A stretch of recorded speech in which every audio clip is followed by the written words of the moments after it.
Merci de vous informer avec PTV. Bienvenue si vous venez de nous rejoindre dans l'actualité de ce vendredi 5 décembre. Ils sont souvent discrets, mais leurs décisions pèsent lourd sur l'avenir de la Meuse et de la Haute-Marne. Les GIP Objectif Meuse et GIP Haute-Marne ont célébré cette semaine leurs 25 ans. Depuis le début du mois de décembre, la Chambre d'agriculture de la Meuse a lancé un calendrier de l'Avent. 24 fermes participent pour attirer des clients dans les commerces locaux. 2 unités mobiles sillonnent désormais le département haut-marnais pour offrir consultation et dépistage aux habitants éloignés des structures médicales. Zoom dans ce journal. Et puis, ils étaient une centaine ce mercredi 2 décembre dans les rues de Bar-le-Duc. Les agriculteurs meusiens sont sortis pour manifester et devant les bâtiments administratifs de la ville, du fumier a été déversé. Un point rapide sur la météo, une fin de semaine bien humide dans nos départements, avec un ciel chargé, des pluies régulières tout au long de la journée. Quelques flocons pourront se mêler aux précipitations et les températures, vous le voyez, resteront fraîches et stables, comprises entre 3 et 6 degrés. Mais avant de développer ces titres, un tragique accident a endeuillé un petit village de Haute-Marne ce mercredi. Un chauffeur de bus de 73 ans a été retrouvé mort après avoir été écrasé par son propre véhicule. Selon les premiers éléments, l'homme aurait été percuté alors qu'il se trouvait à l'extérieur du bus pour le nettoyer. Les secours, rapidement dépêchés sur place, n'ont rien pu faire pour le sauver. Une enquête a été ouverte afin de comprendre le déroulé précis des faits. Défauts mécaniques, mauvaise manipulation ou incident imprévu. Toutes les pistes restent pour l'heure examinées par les gendarmes. Tout autre chose désormais, il joue un rôle encore méconnu du grand public, mais essentiel pour le développement des départements de la Meuse et de la Haute-Marne. Les GIP Objectif Meuse et GIP Haute-Marne sont des structures publiques en lien avec le projet CIGEO. Ils soutiennent les communes, aident les entreprises, aménagent le territoire, forment ou encore participent à la transition énergétique. Mercredi soir, ils ont célébré leurs 25 ans d'existence, l'occasion de revenir sur leurs actions et leurs investissements. C'est un reportage de la rédaction. 10 000 projets accompagnés, plus de 160 millions d'euros engagés en 3 ans. La soirée a réuni élus, acteurs économiques et partenaires institutionnels venus fêter les 25 ans des GIP, Objectif Meuse et Haute-Marne. Derrière ces chiffres, 2 structures liées au projet CIGEO et encore peu connues du grand public, les groupements d'intérêt public. Ils sont chargés de soutenir le développement local, de financer les projets des communes et d'accompagner les entreprises. Les témoignages étaient très importants pour nous. C'était de faire un retour en arrière de 25 ans, de voir d'où on est parti et où on est aujourd'hui. Je crois que si le département de la Haute-Marne et le département de la Meuse se portent bien aujourd'hui, c'est aussi en partie grâce au fonds du GIP et à l'action qu'on a menée pendant 25 ans sur ces territoires ruraux. Sur la période 2023-2025, les financements cumulés des 2 GIP atteignent 164 millions d'euros. Répartis entre l'aménagement du territoire, le développement économique, la transition énergétique ou encore la formation. Selon les 2 structures, ces investissements répondent à un cadre défini par la loi et doivent accompagner les mutations économiques en cours. Je suis persuadé qu'il y a un avenir chez nous et un avenir qui se construisera avec les GIP et avec la réindustrialisation autour d'un projet qui est le projet de la nation, à savoir le projet CIGEO. Il faut le voir comme une opportunité pour le territoire et une opportunité pour créer de la richesse et de l'industrie et de l'économie. Plusieurs entreprises locales ont d'ailleurs bénéficié de ces dispositifs, que ce soit pour moderniser leur production, développer de nouvelles activités ou renforcer leurs compétences. Cette soirée était aussi l'occasion d'entendre leurs témoignages lors d'une table ronde. Et la seule solution que l'on a réellement, c'est de les former. Bien content d'avoir eu quelque chose. En fait, c'est ça le sujet. Et le GIP a toujours investi, pas subventionné, à des moments clés et ça c'est très important, c'est des moments qu'on n'investit pas 6 millions d'euros tous les ans. Et donc là, quand on reçoit des subventions, effectivement, c'est bien de les avoir à ce moment-là. C'est un outil, l'accompagnement pour les sociétés qu'il faut utiliser et sur lequel il faut s'appuyer. En plus, on a des interlocuteurs. Pour les GIP, les prochaines années seront consacrées à la poursuite de ces priorités. Soutien économique, attractivité, innovation et transition énergétique. Une feuille de route présentée ce mercredi alors que la Meuse et la Haute-Marne cherchent à consolider leur tissu industriel et à préparer le territoire à l'arrivée du projet CIGEO. En Meuse, la Chambre d'agriculture mise sur l'esprit des fêtes pour rapprocher habitants et producteurs. Depuis début décembre, un calendrier de l'Avent un peu particulier, mais chaque jour en avant, une ferme du département avec des cadeaux à gagner et des rencontres à la clé. Une opération ludique qui valorise les exploitants locaux. Un reportage de Célia Richard et Léo Martin. Un calendrier de l'Avent, pas comme les autres. Chaque jour, la Chambre d'agriculture de la Meuse invite ses habitants à ouvrir une case pour tenter de gagner une sélection de cadeaux. Bons d'achat, paniers garnis, coffrets de vin et de bière, produits fermiers ou encore visiter expériences dans les différentes fermes partenaires. Ce projet, à l'initiative de Bienvenue à la ferme, vise à mettre en lumière les fermes et exploitations meusiennes. Nous, c'est super, ça fait une petite mise en lumière de notre ferme. Voilà, donc là, on a été 24 fermes à participer au calendrier. Donc ça permet de parler de nous et de montrer ce qui se passe un peu dans notre ferme. Donc chez nous, vu qu'on a justement le volet à la fois produit de la ferme et activité à la ferme, on a fait le choix de faire gagner un bon d'achat que les gens pourront utiliser librement comme ils le souhaitent. Par le biais du calendrier, le projet, c'est que les gens viennent directement sur les fermes rechercher leur lot. Donc voilà, ce sera l'occasion qui rentre chez nous et puis qui découvre ce qu'on fait si ils ne connaissent pas encore. Et pour participer, rien de plus simple. Il suffit de liker le post quotidien, répondre à la question posée en commentaire, et un tirage au sort sera effectué chaque jour. Toutes les informations pour répondre à la question se trouvent soit sur la page Facebook du producteur, soit sur leur site internet. Donc le but, c'est de faire découvrir les produits locaux et nos agriculteurs meusiens. L'idée est venue de notre conseillère et puis en échange avec les producteurs de lancer le calendrier pour promouvoir à la fois la page Facebook et nos producteurs. Cette initiative a pour but de créer une dynamique digitale et festive, mais surtout de renforcer la consommation locale pendant les fêtes de fin d'année.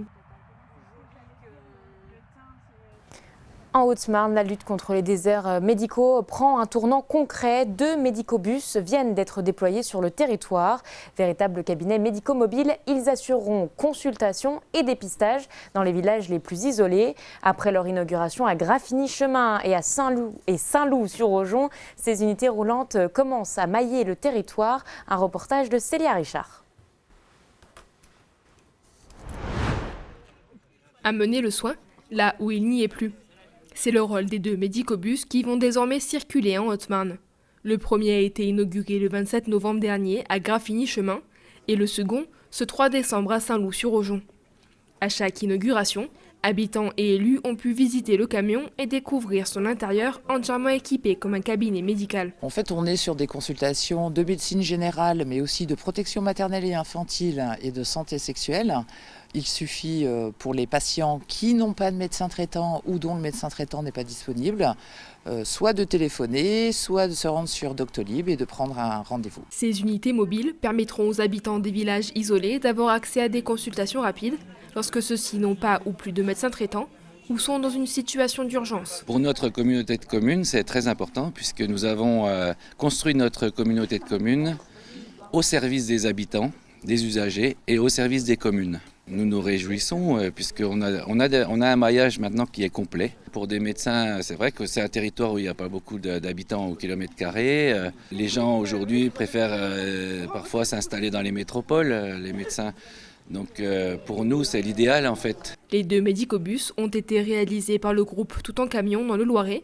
Le projet soutenu par le département et les collectivités locales représente un coût total de 1,1 million d'euros, financé à 80% par la région Grand Est et la préfecture de la Haute-Marne. Le projet, on l'a réfléchi pendant la crise Covid, où nous avons mis en place un Vaxibus. On a proposé d'aller vacciner au plus proche, dans des communes parfois un peu isolées, des personnes qui étaient très loin des centres de vaccination et qui finalement restaient chez elles en attendant que la crise Covid se passe.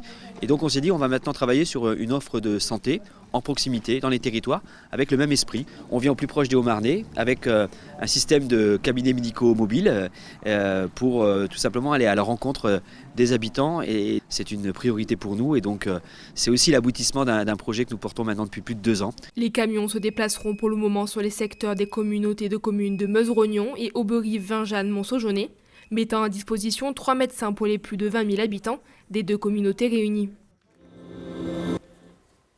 À Bar-le-Duc, la colère agricole a de nouveau grondé. Une centaine d'exploitants accompagnés d'une 50aine de tracteurs ont envahi les rues pour dénoncer un ensemble de décisions nationales et européennes qu'ils jugent intenables. Accords commerciaux, pression administrative, taxes locales, prédation du loup ou encore dégâts de gibier. Une mobilisation musclée, vous allez le voir, avec plusieurs actions coup de poing. Léo Martin a suivi le cortège. Une cinquantaine de tracteurs venus des 4 coins de la Meuse. Ce mercredi 3 décembre, une centaine d'agriculteurs sont descendus dans les rues de Bar-le-Duc. Les revendications sont multiples. Mercosur, taxe sur la RN4, la politique agricole commune. Devant la direction départementale des territoires à Bar-le-Duc, une première action des agriculteurs. Du fumier et des œufs lancés sur la façade du bâtiment, un moyen de protester. C'est un ras-le-bol de la profession. Aujourd'hui, on est là pour dire clairement que l'État dise clairement non au Mercosur. On est là pour la taxe sur les engrais qui va énormément impacter tous les collègues céréalistes et les mises en place. Le cortège de tracteurs a continué devant la cité administrative barisienne. Prochaine escale, la maison de la région Grand Est. Du fumier et des œufs ont de nouveau été lancés par les agriculteurs. Ils protestent contre les différentes taxes locales qui sont appliquées. Pourquoi les bâtiments publics ? Tout part du local. Nous, nos référents, on va dire, nos référents administratifs sont ici. Donc la DDT, tout à l'heure les impôts et maintenant la maison de la région. Donc c'est à nos élus de faire en sorte que certaines choses en interne soient faites pour éviter, comme on disait, la taxe sur la RN4, les taxes carbone sur les engrais. La semaine dernière, les agriculteurs étaient déjà sortis et installés des croix de Lorraine devant tous les panneaux de communes du département. Aujourd'hui, c'est devant la préfecture que ces croix sont positionnées. Une action choc a également eu lieu devant la Fédération de chasse de la Meuse. Cette dernière ne prend plus de décision depuis des mois en raison de l'absence de présidence. Des œufs, mais surtout la tête d'un sanglier ont été posés devant le bâtiment. Un message fort face à la menace du gibier, mais aussi du loup qui ravage les cultures et qui tue les élevages. Plus d'une centaine de bêtes sont décédées depuis le début de l'année. Oui, ça impacte. Là, je vois un aspect derrière des maïs, du blé. J'ai 3/4 de la parcelle qui est complètement détruite. Alors il y a un moment, on veut bien comprendre qu'il y a des sangliers, mais là il y a trop de sangliers, il faut faire quelque chose. Après, le problème du loup, dans le département de la Meuse, une problématique qui est grandissante. On a de plus en plus d'attaques, de plus en plus de présence, de plus en plus d'animaux. Donc quand on dit du loup, c'est pas du loup, c'est bien des loups. Tout le monde est abattu autour de ça et surtout démuni. On n'a pas de solution, quoi. On n'a pas de solution. La manifestation s'est terminée devant la préfecture, tous souhaitant faire entendre leur colère. Le Mercosur ou encore la politique agricole commune sont dans leur viseur.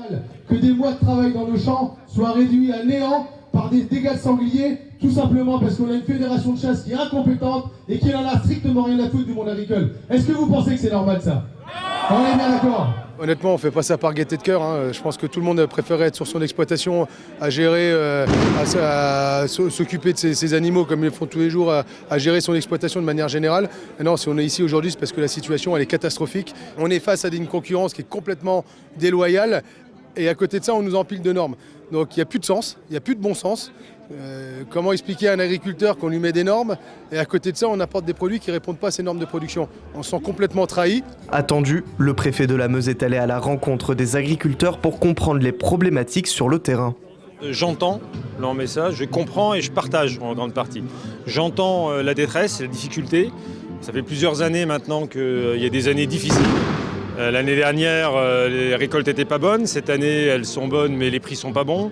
Là, aujourd'hui, sur le bœuf, le lait, c'est plutôt bien. Mais par contre, on a eu l'année dernière des épisodes FCO qui ont très durement touché nos éleveurs. On a le loup, il y a beaucoup de choses qui font des inquiétudes légitimes. Et on constate effectivement que c'est dur dans les exploitations. Et puis on partage des inquiétudes, et le gouvernement partage des inquiétudes qui sont sur la future PAC et sur le Mercosur, puisque là, ce sont des décisions européennes. Et parfois, on a l'impression que certains des autres pays laissent un petit peu la France, qui, elle, essaye de défendre son agriculture un peu seule. Une prochaine manifestation aura lieu le 18 décembre. Les agriculteurs français iront à Bruxelles pour protester contre les lois européennes. Et vous pouvez retrouver toute l'information en continu sur notre site internet puissancetélévision.fr et sur notre application mobile. Dans un instant, l'invité de la rédaction à l'occasion du concours national de la résistance et de la déportation. Notre journaliste est allé à la rencontre d'Emmanuel Decaux et d'Hubert Struck qui nous ont rappelé l'importance de transmettre et de préserver la parole des survivants. Mais tout de suite, un point sur la météo.